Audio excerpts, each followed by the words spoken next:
Pejamkan mata sebentar. Saya ingin kamu mengingat satu momen. Masih ingat kalimat terakhir yang membuatmu sakit hati? Coba ulangi persis kata demi katanya. Sulit? Sekarang jawab ini. Apakah kamu masih ingat rasanya? Sesak di dada, perut seperti jatuh, atau diam yang terasa panjang setelahnya? Menariknya, kebanyakan dari kita tidak benar-benar mengingat susunan katanya.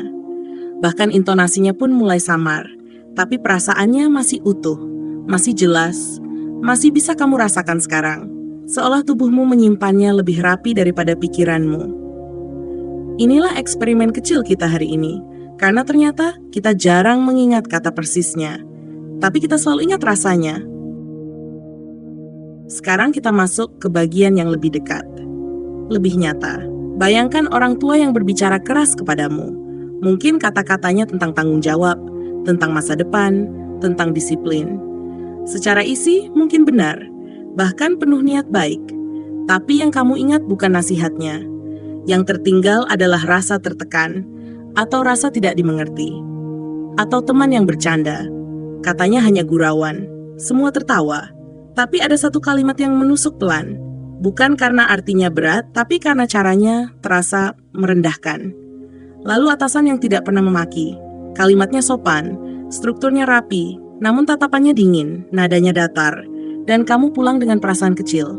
Di setiap contoh itu, kata-kata mungkin biasa saja, namun dampaknya luar biasa. Karena pada akhirnya bukan isi kalimat yang tinggal di hati, nada, ekspresi, cara, itulah yang tertinggal. Sekarang kita lihat dari sisi ilmiahnya. Kenapa perasaan jauh lebih melekat dibanding kata-kata? Di dalam otak kita ada bagian kecil bernama amigdala. Tugasnya sederhana, tapi sangat penting.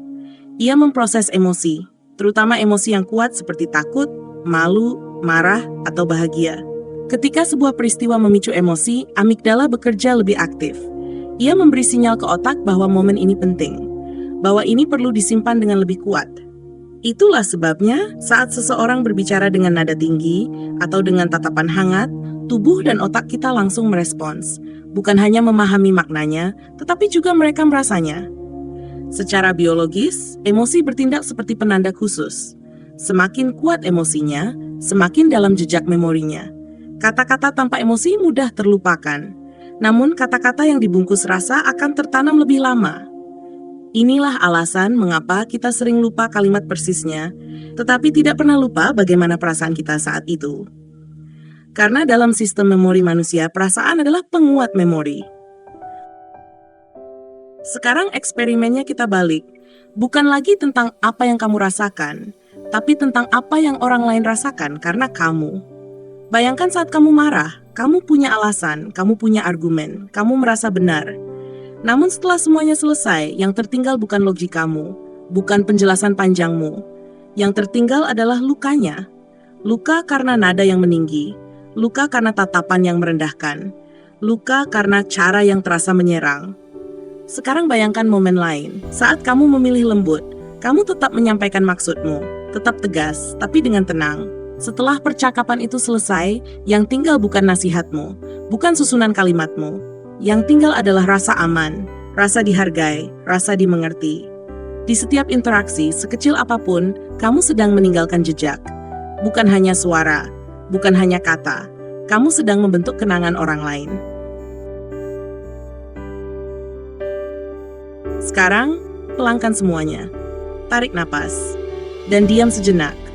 Bayangkan kembali wajah-wajah yang pernah kamu temui. Percakapan yang sudah lama selesai, suara yang mungkin sudah samar. Ada satu hal yang masih tertinggal, bukan kalimatnya, bukan susunan katanya, rasanya. Orang tidak mengingat apa yang kamu katakan, mereka mengingat bagaimana kamu membuat mereka merasa. Mungkin mereka lupa nasihatmu, tapi mereka ingat apakah mereka dihargai. Mungkin mereka lupa argumenmu, tapi mereka ingat apakah mereka dipermalukan. Setiap kata yang keluar membawa energi. Dan energi itu menetap lebih lama dari suara. Jadi sebelum berbicara lagi, ingatlah satu hal sederhana ini. Yang tinggal bukan bunyinya, tapi rasanya. Dan sadari, mulai hari ini kamu selalu sedang meninggalkan rasa.